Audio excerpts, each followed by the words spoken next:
Hello, traders. It's 8:01 a.m. Chicago time on Monday, the 8th of July, 2019. Welcome to the first full week of July. Derivatives trading involves substantial risk of loss and is not suitable for all investors. Past performance is not necessarily indicative of future results. This morning, the overall view is that of risk off. The sentiment appears to be on a risk off side with the NASDAQ leading down. Um, Down 33.75, 34 points or 0.44%, trading at 78.17. That's the weakest product I'm looking at. The Dow's behind it, down 98 points. The DAX down 42 points or 0.33%. The Russell's been, the Russell's been interesting actually. If you look at it, it's completely imbalanced despite the fact that we're at all-time highs in the majors. In the U.S., it's trading at its composite point of control, which is for the ES is much lower. The S&P minis down 8 points, trading inside of Friday's range, which was a double distribution profile. We'll look at that in a minute. The Euro Stoxx down 8. The dollar's off 3.5 cents. The leader this morning is crude oil up 20 cents at 57.71. We're trading August. I think we trade August for another 2 weeks before we switch to September. And gold is above the 1400 line again, trading at 1405, 1405.8, up $5.70, 0.41%. The positives today, the bonds are up 15 ticks. The Treasury note is up 5 big ticks, and that's where we are. Okay, so clearly a slight allocation to risk. We did finish pretty strong on Friday. We did not finish as strong as we were on Wednesday before Independence Day, where we exceeded the 3,000 millennium figure in the S&P minis. So that's the overall stance. Looking at the calendar today, um, overall, not too much to talk about for today. However, the week is relatively busy. For today, we're looking at the 6-month and 3-month bill auctions. Consumer inflation expectations comes out at 11 Eastern. The auctions are 11:30. Consumer credit comes out at 3 p.m. Eastern. And there's the Eurogroup meeting and the EU-Ukraine summit taking place as well. Not expecting too much there. Tomorrow, however, we do get Fed's Chair Powell speaking at 8:45 Eastern U.S. We get Bullard at 10, we get Bostic at 1, and we get Quarles at 2. So it's a Fed parade week this week. Some key numbers out of Australia, but also the inflation rate out of China comes out tomorrow evening U.S. time at 9:30 p.m. This is a closely watched figure. On Wednesday, we do get the main thing on Wednesday is Fed's Chair Powell testifies to Congress at 10 a.m. We get wholesale inventories at that time, but we need to pay attention to that. Again, we get Fed's Bullard that afternoon. We also get the FOMC minutes on Wednesday at 2 p.m. So a fair amount on that day. And then Thursday, we get the inflation rate from Germany, the ECB monetary policy meeting accounts, and we get the inflation rate in the U.S. and core inflation at 8:30 Eastern. So, and then Fed's Chair Powell again testifies, I believe, to the Senate at this time, with Fed's Williams, Bostic, Barkin, Quarles, and Williams and Kashkari all speaking that day. So you get the theme here. There's just a Fed parade this week, and we're expecting that news flow is likely to push the market around a little bit. But for today, we don't have too much on As I'd mentioned, consumer inflation expectations at 11 Eastern and consumer credit at 3 p.m. So pretty light day today. Just, I know I didn't do a Trader Bite on Friday. I was here, uh, but since I didn't do a Trader Bite on Friday, I figured I would just quickly review what was expected for Wednesday. Wednesday was a half day. We stopped trading at about 12 Central, 12 Chicago time, and this was what was expected.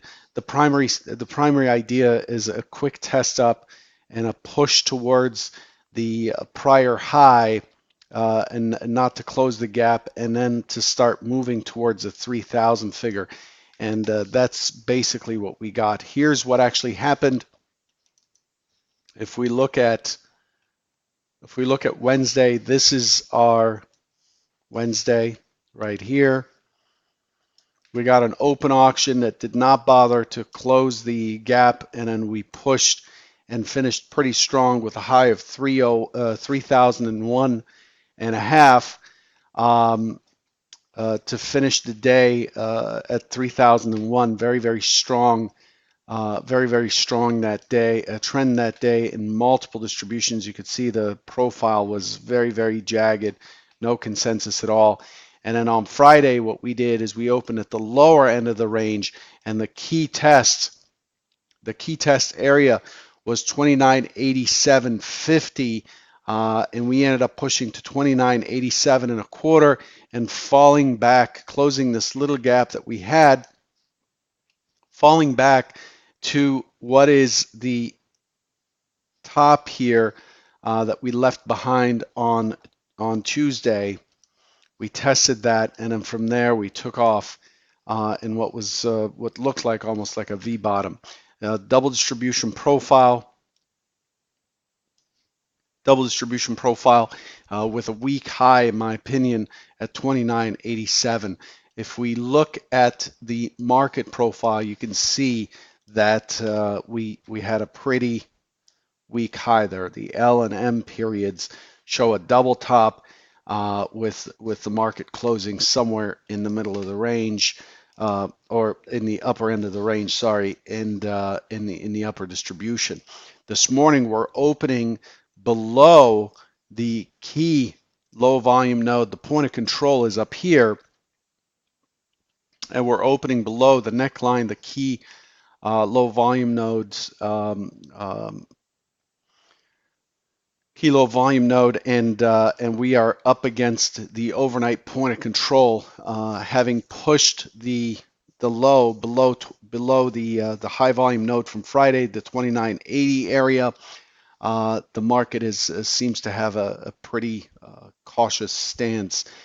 We did not leave any singles behind on Friday. We did on Wednesday, but not on Friday, and the Wednesday ones are pretty much all closed. So to me, it looks like there are several things, and this is going out on a limb a little bit. There are several things indicating that the push higher is pretty much done, that we're likely to start exploring lower prices, and I'll show you where I'm getting that idea. This is just one spot. One of the things I'm looking at is the extent of this rally versus the delta. So let me expand this view here. Let's do a 50%. So as the market pushed lower on Friday, you can see some pretty good participation on the delta, okay, to the sell side. As it pushes back to even, to the open, which is 0, we see that we're back at 0. So these coincide. These make sense. The market moves down, the delta moves down, the aggressors are on the sell side, makes sense. So volume and aggression is following price. And then as the market pushes through the open, again, the open is these green dots right here. As the market pushes higher, look at what the delta does. It just cannot get off its ass on Friday and just sits sideways. So that's just a direct pull from the futures themselves, futures price versus volume. So that's one little clue. And I know it's early to be doing this or saying this, but that's my job is to try to see what the market is saying, and then confirm that with the actual with the activity that actually materializes, and then to form a bias based on that activity. The second thing is this is my fundies chart. This is kind of my poor man version of the macro view of what's underlying, a more macro view of what's underlying the S&P. This is an SPX chart. This is the cash index with the New York Stock Exchange new highs versus new lows. The new highs are the green line. The new lows are the red line. As more new lows, as more stocks make new lows, we get higher peaks. As more stocks make new highs, we get a higher peak on the green. And what we see is that when we made this high, we can see that there was a lot of participation on new all-time highs on various stocks. We could see that approximately 320 stocks, well, let's get the number exactly, uh, on that day, 325 stocks made new highs. But as we push the all-time high right here, you can see there was less participation by new all-time highs. And to me, historically, let me zoom this out. I'll show you.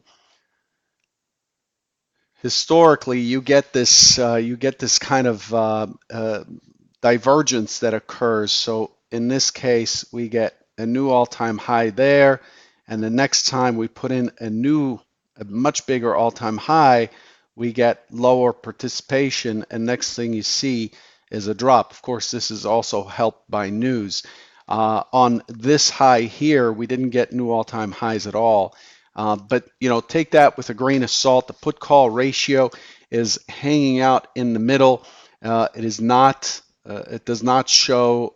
It is not showing there's a premium in either direction at the moment. It's really right in the center. It's over its point of control. Essentially, what I do is take the put-call ratio and I throw a profile on it, and I try to see. My goal is to see when it's exceeding what I would consider normal, which is the one standard deviation or the value area. And when it exceeds normal and the put call ratio exceeds normal on a drop, generally we see that there's capitulation and it starts to move down, which means that the maximum number of people are covering or hedging their risk by paying up high premiums. And so if that happens, who's left to sell, right? There's just probably, and again, we're just playing the statistics, probably buyers are left, and that's what you see here. Every time we push above the value area of the put call ratio, you can see that it gets a little bit of relief. And it's just basically basic statistics going back to 2007, 12 years. So this is looking quite a bit back. Anyway, I'm not here to, to run a fund or whatever to trade on that time frame. But I think it's important to inform myself and therefore you that it seems to me like the market is preparing for a little rotation down. In other words, in order for prices to continue, in order for the market to find buyers at this point, it will likely have to advertise lower prices, which means a rotation down is likely. Okay, the market moves down to bring in buyers. And it advertises prices down to bring in buyers, advertises prices up to bring in sellers. It's like eBay. That's the market's function. No, it's not here to screw you. It's not here to take your money. The trader does a good job of doing that. The market doesn't have to worry about that because we end up screwing ourselves anyway, but with our emotions. Everybody knows that. Its job is to just get as many people trading as possible. That's the market's job. So this morning we're opening in the lower distribution. I'm going to put this line here just to make sure we're aware of it. This is the neckline. This is kind of the over-under line for me this morning. We're in the lower distribution here, so my expectation is for an open auction that attempts to push higher, and I'm looking for a test toward, but not necessarily to, the 2987 area that is likely to fail, and I expect it to hold this lower region and start moving towards this the low on Friday. Okay, so if it pushes the low on Friday, the target becomes 2766 for the bounce. That is scenario one. Scenario one is looking for failure to the upside, that is eventually going to likely to bring in sellers to push us to the lower end of the range. In a double distribution profile, it's really clear. Our lines in the sand are very clear. If we're in the lower distribution, then we are probably going to trade the high volume node of that lower end of the distribution and the extreme of the distribution on both sides. If we break through the neckline, then we're likely to go to the point of control, which is scenario two, open auction, tests lower, takes out the overnight low, and then impulses up, consolidates, and then starts drifting up towards that 2987 if, and I don't know if it will, if it breaks through the 2987, the point of control becomes our target at 2992. That becomes the key target above.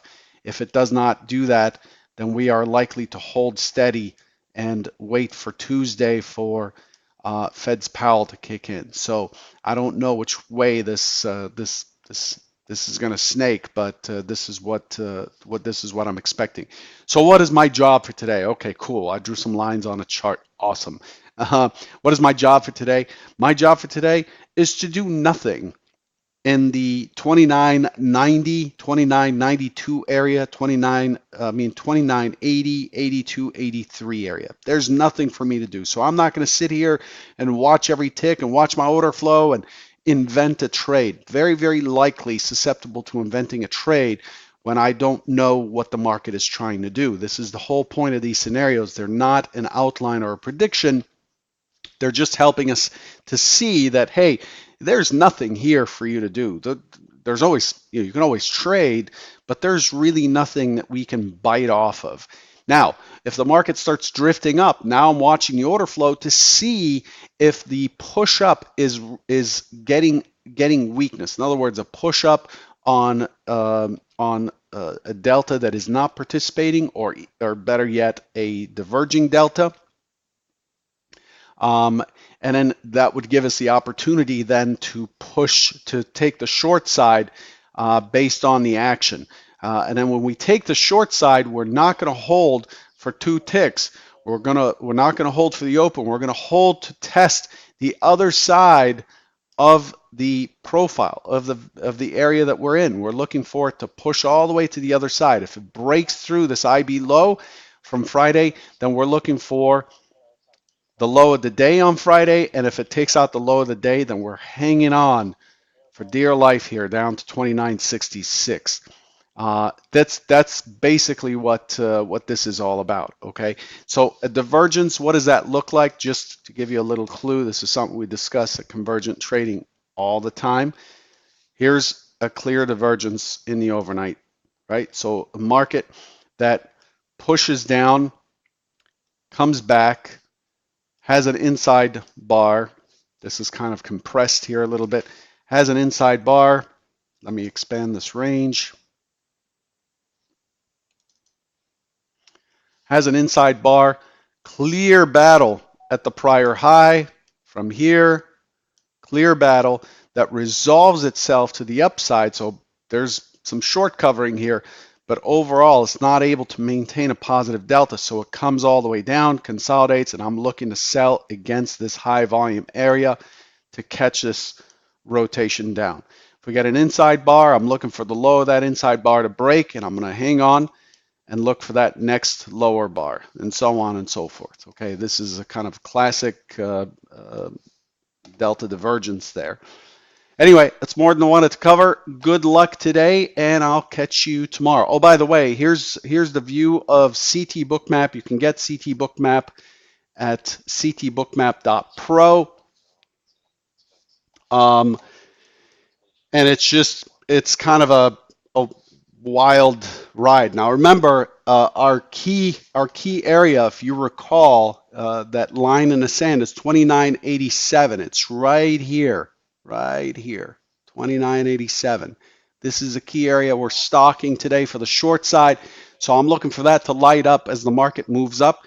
I'm looking for that to thicken up and light up with offers. If not, then it's likely to push into the close, into the point of control. These are all higher volume, higher offer area with a big target at the top at 29.94.